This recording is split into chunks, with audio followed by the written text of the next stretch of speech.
അങ്ങനെ ചെലവ് ചുരുക്കലിന്റെ രണ്ടാം ഭാഗത്തിലേക്ക് എല്ലാവർക്കും സ്വാഗതം കേട്ടോ. വീണ്ടും നമ്മുടെ വെഡിങ് ആനിവേഴ്സറി കൂടെ വന്നു കേട്ടോ. അപ്പൊ 9 വർഷത്തെ നീണ്ട പ്രണയത്തിന് ശേഷമായിരുന്നു ഞങ്ങളുടെ കല്യാണം. അപ്പൊ ഇന്നുകൊണ്ട് 3 വർഷമായിട്ടോ. എന്ത് പെട്ടെന്നാലേ 3 വർഷം കടന്നു പോകും. അങ്ങനെ നമ്മളെടുത്ത തീരുമാനം അനുസരിച്ച് ഗിഫ്റ്റുകളൊന്നും ഇല്ലാതെ തിന്നുകൊണ്ടുള്ള ആഘോഷമാണ് കേട്ടോ നമ്മൾ ഈ ഒരു വർഷം ഫുള്ള് പ്ലാൻ ചെയ്തിരിക്കുന്നത്. തീറ്റി എന്ന് പറയുന്നത് നമ്മളെ സംബന്ധിച്ചിടത്തോളം വളരെ ഇൻട്രസ്റ്റ് ഉള്ള ഒരു കാര്യമായതുകൊണ്ട് അതൊട്ടും മടുക്കത്തും ഇല്ലല്ലോ. അപ്പൊ ഞാൻ ഇന്ന് നമ്മുടെ ആനിവേഴ്സറി സ്പെഷ്യലായിട്ട് നമ്മുടെ പിടിയും വറുത്തരച്ച കോഴിയാണ് ഉണ്ടാക്കിയത് കേട്ടോ. ഇത് ഞാനിത് രണ്ടാമത്തെ പ്രാവശ്യമാണ് ട്രൈ ചെയ്തത്. എന്തായാലും സംഭവം കിടുവായിട്ടുണ്ടായിരുന്നു.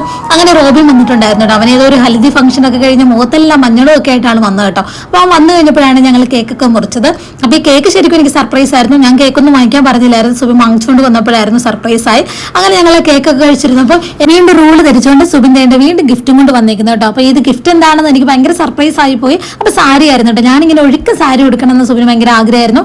സുബിന്റെ കയ്യിൽ നിന്നുള്ള സാരി ആദ്യത്തെ ഗിഫ്റ്റ് ആണ് കേട്ടോ. എനിക്ക് ഒരുപാട് ഇഷ്ടപ്പെട്ടു. നിങ്ങൾക്ക് ഇഷ്ടപ്പെട്ടെന്ന് പറയണേ. അപ്പൊ നെക്സ്റ്റ് വീഡിയോ കാണാം.